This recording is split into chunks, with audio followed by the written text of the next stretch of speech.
Thanks a lot for too kind and too long introduction. It's really great to be back, to the University of Pittsburgh, to the Center for Governance and Markets.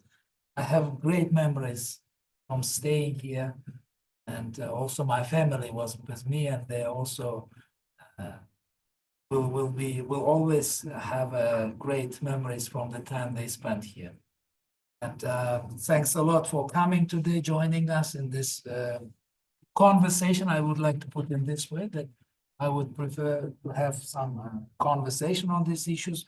Maybe I will share my views on the topic, then we will get into discussion, and I would be happy to respond to any questions you have. So regional integration in Central Asia is quite, for me, a positive topic. That's the reason why I intentionally chose it. It's on. Intentionally choose to talk about this topic because we are living in hard times now. So many bad things are happening, bad news are coming every day. So maybe let's talk about some more positive things because and Central Asia is, thanks to God, is one of the places in the world where we are receiving more positive news rather than negative ones. And why we're talking about regional integration today? Because surprisingly, Central Asia is probably only or one of the very rare cases now where regional cooperation is enhancing rather than decreasing or declining. We are seeing so many problems which European integration is facing now. NAFTA probably on the edge of collapsing completely. And you can see very similar disintegration processes across the world, while Central Asia is more positive on these things. First, let me quickly brief you about the situation in 1990. So I put it 2.0. There was 1.0 stage of this regional cooperation back in 1990s, early 2000s, when Central Asia attempted first time to establish regional integration. Unfortunately, it was not that successful, but still we should learn lessons from that time. It's truly important to learn carefully the lessons from that time and then to keep them in mind while we are promoting the new stage of regional cooperation, enhanced regional cooperation now in a contemporary period. So 1990s, of course, Soviet Union collapsed. The countries became independent, but they quickly understood actually it's great to be independent, sovereign, but still you need to survive. You cannot ignore this long-lasted economic links which existed between the countries and which suddenly collapsed due to the collapse of the whole system. So this was the main reason behind the attempts to re-establish some smaller regional format for keeping those economic ties. So Uzbekistan, Kazakhstan initially agreed to do this, and then quite quickly, Kyrgyzstan joined to this club, saying we are fine with this. But other countries, Turkmenistan had already its special position, let's say this way, and Tajikistan went into the civil war, and it was far from thinking about any regional mechanisms of cooperation. But later on, when civil war was ended in 1997, and 2 years in 1999, Tajikistan joined this integration initiative. But in the meantime, already many problems started arising. So countries had a lot of issues, struggles on keeping those economic ties, on giving access to the market. There were a lot of sensitive issues, water, border, ethnic clashes, which provided some problems to the economic cooperation. And you can follow this also from the change in the branding of this regional cooperation. So first it was Central Asian Union, then said Central Asian Economic Unions, emphasizing that it's purely about economy. Then we established Central Asian Regional Cooperation Organization. So in a small period, like 10 years, the name of organization changed 4 or 5 times. And unfortunately, in 2005, the organization ceased from functioning further. And there were several reasons, in my view, which important for us to learn for the current period of regional cooperation. Of course, as I mentioned, first of all, there was a lot of focus on resolving domestic challenges. It was quite hard time for the countries. They were facing shortages of almost everything: food supply, currency problems, exchange problems. Uzbekistan introduced its national currency only in 1994. And in a full-fledged manner, it started operation just in 1995. So like 2-3 years, we were still using ruble, Russian ruble. We were kind of independent country, but using the currency of other countries. And it was very similar with other countries. So you can imagine how many other pressing issues were around to focus on, rather than focusing on regional cooperation. Second, at the same time, there was an upheaval of this, national statehood building, nationalism to some extent. So all countries started getting deep into their histories, searching for some historic figures to strengthen this nation building. So there's always, when you start digging into the history, it starts creating so many problems. So when we are now discussing in this current time, discussing what should we do next, I personally always advise not to write anything on the history. As soon as we start discussing our history, we will find so many difficulties. Thirdly, of course, distrust among states, again, because of these existing problems. Water distribution was going with many problems. Borders were a big issue at that time. Countries, and the level of trust was very low between the countries. And finally, of course, external actors always played a role in Central Asia. In that case, there were countries who were not really interested in truly regional cooperation. They had another narrative saying that, why do you need a regional organization when we have so many other in parallel structures?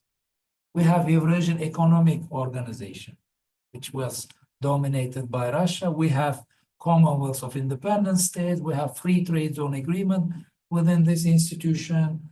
So we have collective security treaties. So we have so many variety of organizations. Why do you need anything else?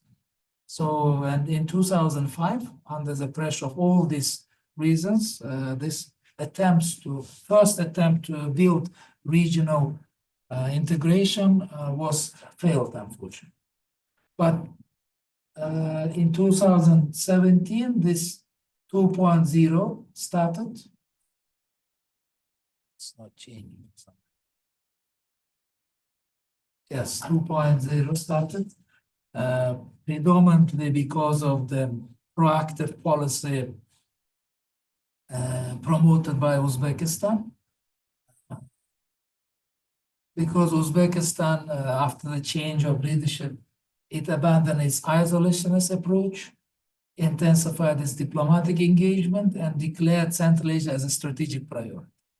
And not just declared, started truly implementing this foreign policy priority. Actually, prioritizing Central Asia in a formal way started in Uzbekistan in 2012, when Uzbekistan adopted their foreign policy concept, where they clearly said that Central Asia is a strategic priority, #1 priority for Uzbekistan's foreign policy. But in terms of delivering it into the reality, there were many problems. You remember we have so bad relations with, especially with Tajikistan, Kyrgyzstan. There was a big competition with Kazakhstan, which in some cases get to the stage of rivalry. Turkmenistan was completely out of this processes, not participating at all, and in any regional institutions. There was only one purely Central Asian gathering in 2008, RLC Foundation meeting happened in Turkmenistan, but it was so successful that it never happened after the next 10 years. So there was a pause in 10 years of the meeting on a high level for this foundation. But what has changed? So you probably heard a lot. So the intensification of relationship, border openings, trade agreements. Now we reached to the stage where we signed with each other alliance agreements, not declarations, not memorandums, but exactly legally binding agreements. Started with Kazakhstan, then with Kyrgyzstan, Tajikistan. Uzbekistan has this bilateral alliance agreements with almost all Central Asian countries. But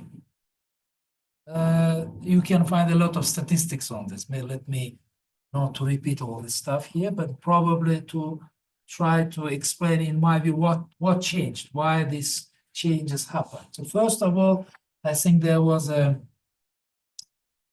desecuritization of Uzbekistan's foreign policy, first of all. Of course, security is always important, but it depends how you perceive your security. If it's purely in a hard manner, in a military perspective, of course, you can see a lot of problems in the neighboring countries. For example, one of the reasons why the relations with Tajikistan spoiled, besides water issues, there was attempts for terrorist infiltration from Tajikistan territory to Uzbekistan. In 1999, in 2000, and Uzbekistan blamed Tajikistan for that they allowed terrorist groups to cross their territories and to enter Uzbekistan, which led to more security measures on the border. So more difficulties in crossing, in some cases even impossible to cross the border area. So if you perceive security from this perspective, of course, you will see a lot of problems. But this desecuritization happened, and they started perceiving the regional countries not necessarily as a threat to the security, national security, regional security, but also as a potential for development. My second point is linked to the first one. So we probably Uzbekistan reconceptualize its understanding of regional security. So you cannot develop, you cannot feel yourself safe while having bad relations with your neighbors. If you have bad relations, you can always expect something negative from their side. So probably this reconceptualization helped also to reestablish good relations with the neighbors. And in general, we have this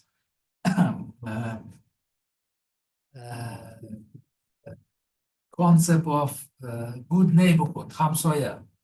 They say hamsoya, which has very deep meaning, which is actually Farsi, which says, so shades of the neighbors overlaps, so you cannot ignore themselves, each other.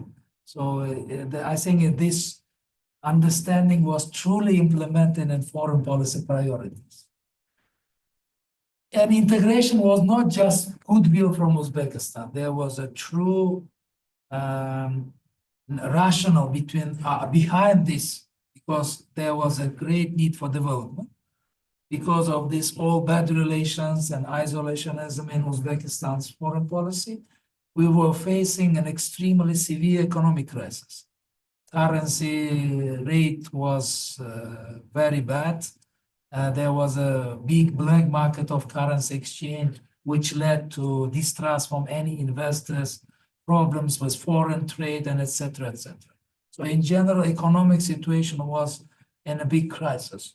Of course, to get out of this crisis, it's great to be centrally located. We are in the very center of the Central Asia. But at the same time, it means you have to deal with all these other countries.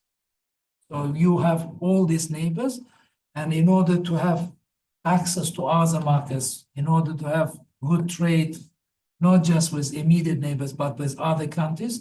Anyway, you need to cross them. Even by air, on aircraft, whatever, you need to get some permission, approval, some tariffs reduction, and etc. So it was crucial to have good relations with neighboring countries to get out of this crisis. And finally, of course, I'm personally not very big fan of this great game concept and approach, but still, of course, there are interests of many external powerful countries to the region, and while engaging in relationship with them, it's important to have more united positions in the region itself. Otherwise, you know, it's a classical approach of divide and rule or divide and conquer. So if we do not have a regional approach to many issues in our relationship with bigger countries like United States, Russia, China, we may face ourselves many problems. And in many cases, actually, big countries prefer to deal on a bilateral level. But we should, I think, focus more on the regional approach, because most of the problems which we are discussing in these bilateral talks, they are truly regional.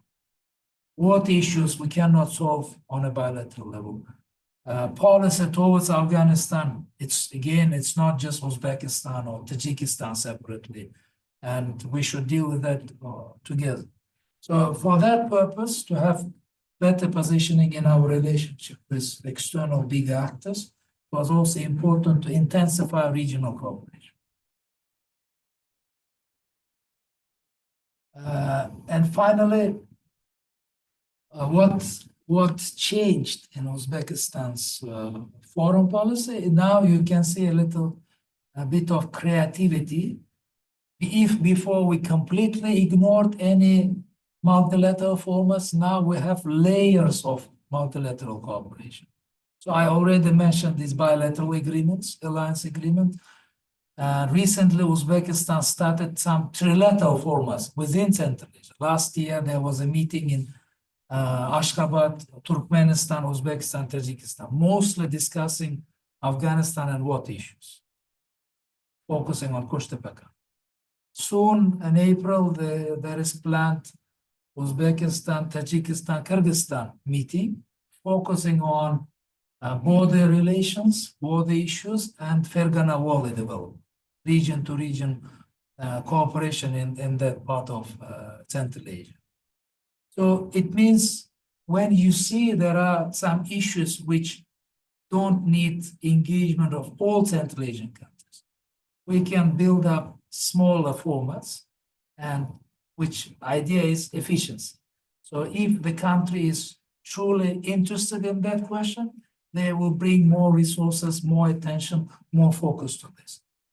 And probably Afghanistan is less interesting to Kyrgyzstan or Kazakhstan, who don't have direct borders with this country. And while Fergana Valley, of course, is crucial for all these countries who have borders with each other in that part of Central Asia. Or there is another trilateral format, Uzbekistan, Kazakhstan, Azerbaijan. Interestingly, Azerbaijan is getting more engaged now into this Central Asian processes. And again, this is more focused on energy issues, on connectivity, on transport corridors. Again, very interesting and innovative format to move things further. The next layer is these 5 countries themselves, so which have annual meetings now, which are called consultative meetings. Again, very much you can feel here this Eastern or Asian diplomacy, emphasizing that it's just consultative, nothing serious. Let's just gather and talk, not necessarily to make any specific decisions, sign agreements, or whatever. Another layer of regional cooperation is organization of Turkic states. Will it appear now? It's not moving. No. No, it moved. Organization of Turkic States and Economic Cooperation Organization. My assistants made the mistake putting OECD here, maybe, but maybe for it's also good for the future. Probably by regional cooperation, we will reach the level of development to become members of OECD, but actually there should be ECO, ECO organization. So Uzbekistan is active in all these formats, which again creates these layers of regional cooperation. But these are more about positive things, what are happening. But why I intentionally put in the name of my presentation some crossroads. So probably we now reach to the stage when we need to make decisions how to evolve it further. So we improved relations. We collected all low-hanging fruits. I mean, opening borders, improving trade exchanges, working on some border infrastructure, or let's say, for example, with Kyrgyzstan, we introduced travels using just ID cards, no need for passports, or making it easier. Now the same thing is going to be implemented with Kazakhstan and soon with Azerbaijan. But now we are approaching to the stage when we need to conceptualize the next stage of development of regional cooperation. And here we should be very cautious not to repeat the mistakes from the history, from the first period when we attempted to build regional cooperation. New crossroads, so bigger countries like Uzbekistan, Kazakhstan now are more keen to make this cooperation much deeper, to push it forward. But at the same time, there are countries like Turkmenistan, Tajikistan, which are more cautious on this. They think that we are moving too fast in this direction, and they are not much interested in creating any regional institutions which will be dominating over national institutions. And at this stage, it's a big question how to move forward. It's clearly we need some regional instruments to keep this relationship high, but what kind of institutions will be acceptable by all partners? Considering this skepticism from a couple of countries in the region, which we of course cannot ignore. It's not about size, it's not about capacity, but it should be consensus-based. Otherwise, definitely we will face a lot of problems. And in general, the idea can collapse. So probably considering this variety of approaches, we should try to find a couple of priority areas which are acceptable to everyone. In my humble view, probably it's, first of all, security is always something which we don't see much alternative view. So national, regional security is crucial for everyone. And some trade enhancement is also important for all countries.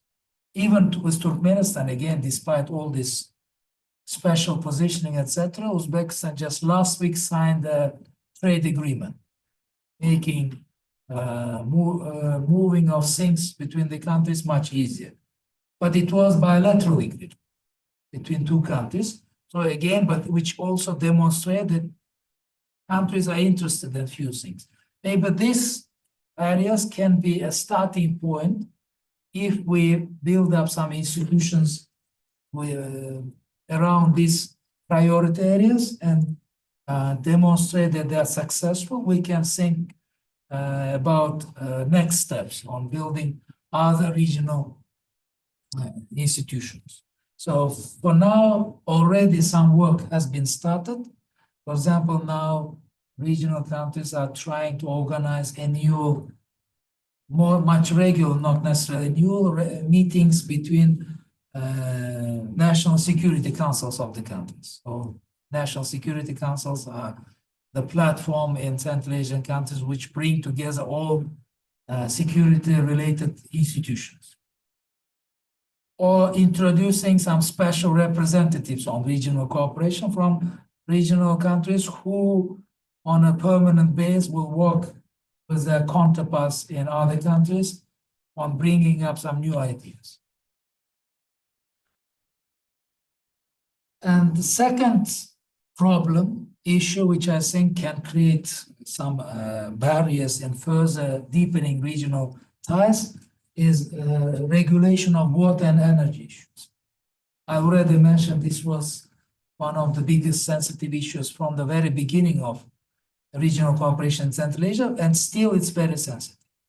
But what was decided back in 2017, okay, if these areas are so sensitive, and we probably wouldn't be able to find any compromise on this right now, let's postpone it. Let's put it aside. Let's focus on more positive things with the hope that this process of regional cooperation will create more trust and more credibility, which will make it easier to find more technical solution to these water issues, not to perceive it purely political and security problem, but rather technical. But we haven't yet reached to the stage to start conversation on this. Of course, there were some positive developments. For example, Uzbekistan is not anymore completely against Rogun Dam construction in Tajikistan. Even actually, Uzbekistan's water management minister visited the opening ceremony of one of the parts of the dam construction, which symbolizes readiness to talk on this issue. But still, we haven't yet reached to the stage of full-fledged discussions on this topic. But probably for the next stage of deeper regional cooperation, we will need to find some solution on this. One of the possible solutions back in 2018, the Preventive Diplomacy Center of the United Nations elaborated two conventions on Amudarya and Sirdarya, on water distribution of Amudarya and Sirdarya rivers between regional countries. Again, due to the level of trust at that time was not well perceived by by Kyrgyzstan, Tajikistan, and was postponed. But maybe this can be a starting point for our discussions right now. And finally, again, what I mentioned before, the role of external actors. Again, this C5+1 platforms become now kind of fashion in Central Asia. We used to have a few of them before. Now we have, as far as I remember, 12 such platforms of cooperation with external actors. All kinds of countries now have 5+1 formats with Central Asian countries. It used to be South Korea, Japan, European Union, and United States. Now you have Russia, China, Gulf, now planned some ASEAN, and etc. So many various problems. Even again, the countries which prefer to work more on bilateral level, like Russia or China, who has like Shanghai Cooperation Organization platform for dealing or for cooperating with Central Asian countries, even they introduce such formats. In my view, probably just following some fashion on this. All other countries are opening, why not us? But again, the question is now how to coordinate all this variety of platforms, how to get the most of them for the interests of Central Asian countries, and at the same time, not to repeat mistakes from the history, not to let external countries, external powers to collapse regional integration attempts. So this is also, in my view, a big crossroad for Central Asia. So we are getting to the conclusion. It's really important. We are now standing on this crossroads, in my view, to find a model for the next stage, how to develop regional cooperation. Probably I couldn't give responses to all pressing issues in the region, but it's really important. I think what I personally is trying to do is to talk more with my colleagues in the region.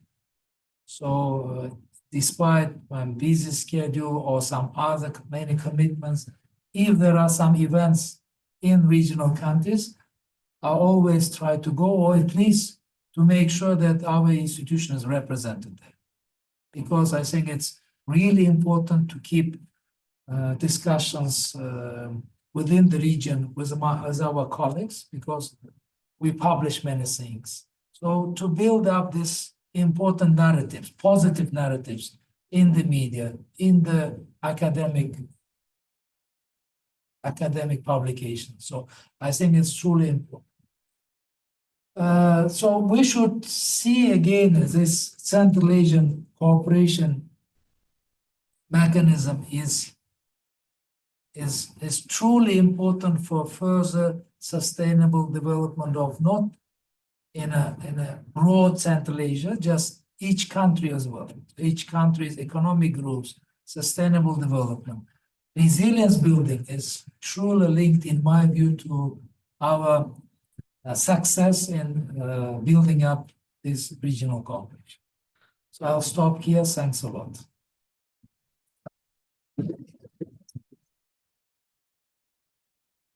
Very much for a fascinating part. So now floor is open for a Q&A session. Jane. So Akram, first, welcome back. Since you're home.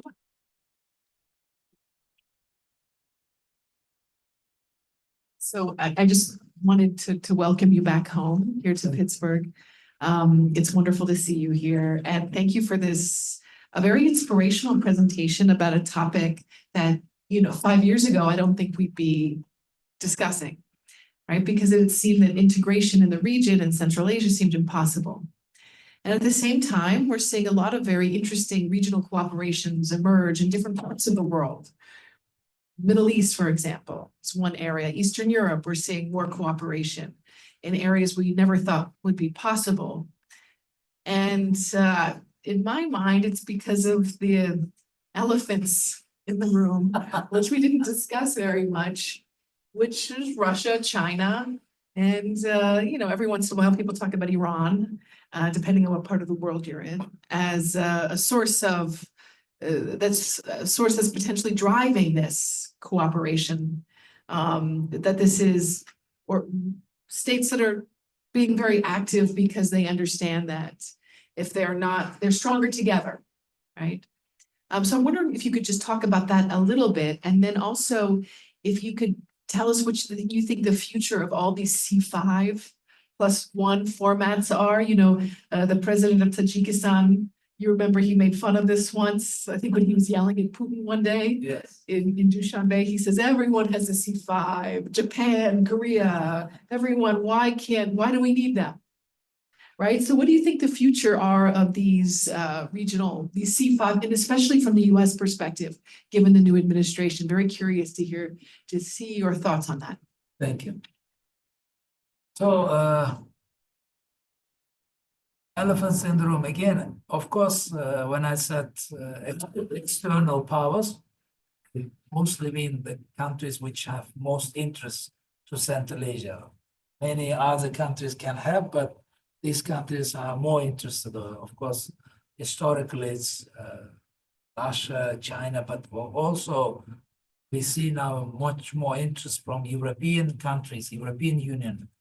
Next, in 2 weeks, there will be a big summit in Samarkand, European Union, Central Asia, bringing together all leaders from both sides. And United States, they were one of the, especially considering the now the number of this 5+1 platform, they were one of the pioneering countries in introducing this kind of platform during the Karimov period, not after the change of leadership in Uzbekistan.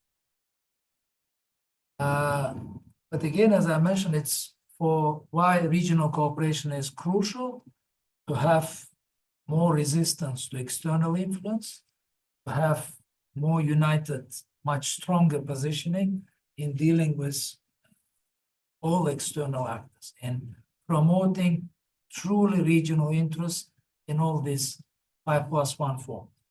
In terms of their future, I think not all of them probably will be sustainable. It's time for all these meetings. Indeed. And the smarter formers will probably will try to focus on more specific narrow areas rather than trying to cover everything at the same time. Even when I discuss these layers of cooperation, I always, when we have discussions with policymakers, experts back in Tashkent or even in Central Asia, I always say, of course, it's great to have all these things, but we should be very careful not to trying to do everything at the same time, not to disperse our resources and capacity, but rather to focus on delivering specific results and outputs out of this cooperation. Or we should be very selective. Okay, let's decide within Shanghai Cooperation Organization, Uzbekistan, or region will focus more or promote this kind of thing. Turkic states, we should try this and that, because now we are discussing, for example, establishing free trade, some much closer economic cooperation with all these organizations. But to what extent in reality it's feasible to have some economic, very close economic cooperation with everyone? As elephant in the room, again, we are discussing integration, but at the same time, we should understand we have countries like Kazakhstan and Kyrgyzstan who are part of Eurasian Economic Union. And it makes impossible to create any customs union in Central Asia if we decide on this. We haven't yet decided. What will happen to CSTO? CSTO also another elephant in the room again. If we discuss this security military cooperation, again, we have in the region a few countries which are members of another collective security treaty organization. How to build up a regional mechanism while countries have commitments, legal commitments within another platform. So at some point, it will be very sensitive issue to discuss.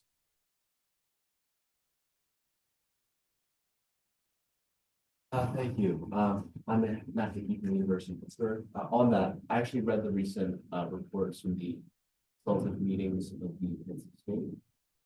I was curious, I've seen a lot of comments by Central Asian leaders about non-interference with foreign affairs or kind of inappropriate public disclosures.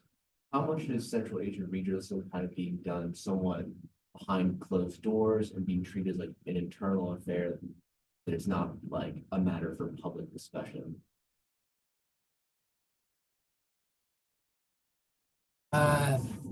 Probably you meant non-interference into some domestic affairs. I also heard it used in context of like Russian criticism of Central Asian policy stances.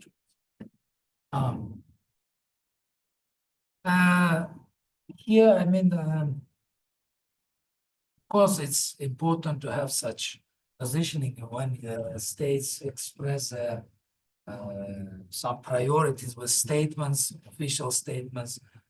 It's not, I mean, accepted to criticize it from other countries. Its statement is not done to be criticized by some other states. In terms of this behind the doors, what you mentioned, it's there are cultural differences in making diplomacy. In Central Asia, usually not everything is done publicly. I mean, if you follow, I mean, the foreign ministries of regional countries, they not necessarily react on all issues which are happening around the world, which probably the case in Europe, in United States. Of course, they have maybe much wider diplomatic presence, much bigger interest. But even if you compare with relatively similar contexts, I mean, countries of the size and interests of Central Asian ones, so the regional ones are less active in making a lot of public statements. Because most of the things are done in a more informal diplomacy. And maybe it has its own benefits. I mean, it's easier to make a public statement than if you reach a deal with your counterpart. So you have to reverse from that. You already have some agreement with them. So it's some difference in cultural difference in diplomatic engagement. A lot of things, and not necessarily everything should be put on the paper. Having a word sometimes is enough to make things happen. Not necessarily signing an agreement and making legal binding documents. It's different here, understand, when we deal with our partners in the United States and we discuss signing some really loose MOUs. Even these MOUs look like a big contract between the parties, very long, very detailed, because it's specifics of the system, which we are fine, but I'm just demonstrating some differences in understanding.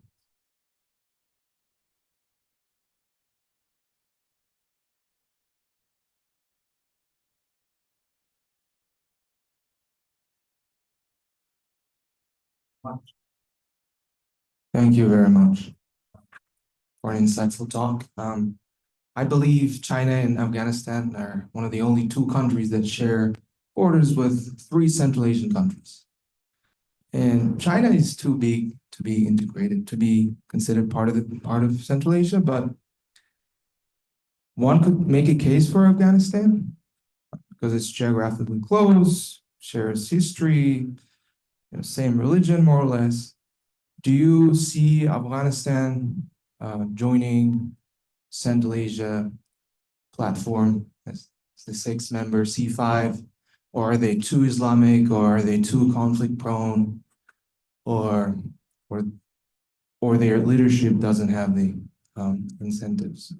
What's your thoughts? Great question. I can start a new speech on this, a separate speech, but I'll try to be brief. Formally, Uzbekistan officially already stated that it would like to see Afghanistan as an integral part of Central Asia. But as a scholar, I think there are some issues for this development or implementation of this statement in reality, because Afghanistan itself internally is very divided. In my view, there is a geographic border between Central and South Asia, which goes right in the middle of Afghanistan. If you look on a map, these high mountains which divide Afghanistan right in the middle into 2 parts, they are natural, in my humble view. They are natural border between Central and South Asia. North of Afghanistan, in terms of traditions, culture, history, languages, are much closer to Central Asia rather than south of Afghanistan. Still, there are many similarities even in the south, but in terms of closeness, this part is a bit closer in my view. I think this will create some issues in further implementation of this act. But for sure, Afghanistan should be part of many regional issues, discussion on regional issues. Again, I slightly mentioned this Kushtipa. Pushta Canal means that Afghanistan is using water from Amu Darya, which is fundamental issue in Central Asia. What it's part of now water distribution process in Central Asia, which is again very important in general for the developers in the region. Which means already Afghanistan needs to be part of this regional water distribution mechanisms, part of regional agreement on this topic.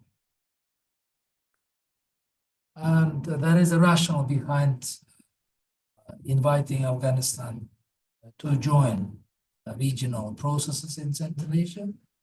And of course, there could be instability, there could be many problems, but again, you never chose your geography. You cannot ignore your geography. Maybe, I mean, Uzbekistan would be happy to be neighboring with Switzerland, Liechtenstein, and etc. But the reality, we have this current neighborhood, and we should work with it. We should have good relations with them. I think this is at least the rationale behind the decisions made by Uzbekistan, these decisions to have some good relations with Afghanistan. Doesn't matter who is taking power and who is leading the country. It was a very good relationship during the previous administration, and it's quite developing also during the Taliban period.